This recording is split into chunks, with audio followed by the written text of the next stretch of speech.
So here's a letter from Alec Albury. Okay. Last week, at the end of the podcast, you began discussing the magic of editing and asked any film editors to get in contact.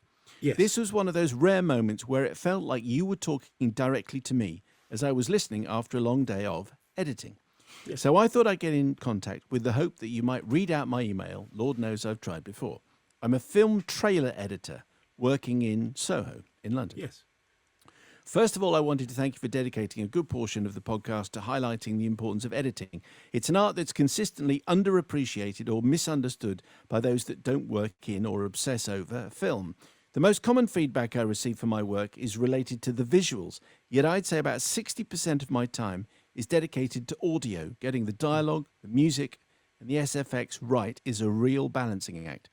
I just wanted to jump on the bandwagon to say thanks to my fellow keyboard jockeys. I would be nowhere if it wasn't for the wealth of experience other editors have been willing to share with me. Every editor I've had the pleasure to talk to has revealed a passionate, supportive, and unique individual that loves film and loves their craft. To any editor having a tough day, just remember, this too shall pass.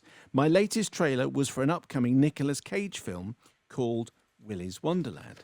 So just before Mark gets stuck into it, here is a little bit of Alec's latest piece of work. So Alex sent in that email. This is the work that he was talking about. We don't normally play trailers because they don't really work as well normally on the radio, certainly within the context of Mark's reviews. But anyway, we'll make an exception for this one. Welcome to Willy's Wonderland. Spend the night cleaning Willy's Wonderland, and I will pay to have your car fixed. Deal? You officially on staff. Let's get the hell out of here. I can't stand to hear a grown man scream. This place has a dark history. I know the story they told you. It's a lie. You're here to be a human sacrifice. 31 seconds worth of the work of listener Alec, who made that official trailer. There's lots more of it available from all the usual places. I watched a 2-minute version this afternoon, and very entertaining it was. So, Mark, does that set the film up adequately, or do you need to play another clip? No, I think we don't need a clip. I think that trailer has done the film many favours. In fact, I think that the trailer does what the trailer is meant to do, which is make the film sound better than it is. So this is a Nick Cage movie. It's a kind of wannabe cult trash piece, which starts off with Nick Cage in a car, and not Nick Cave from the Bad Seeds would be a very different film. Nick Cage in a car. The car blows out its tyres. He doesn't say anything at all. It's a non-speaking role for him. It's a film in which he speaks entirely through facial expressions.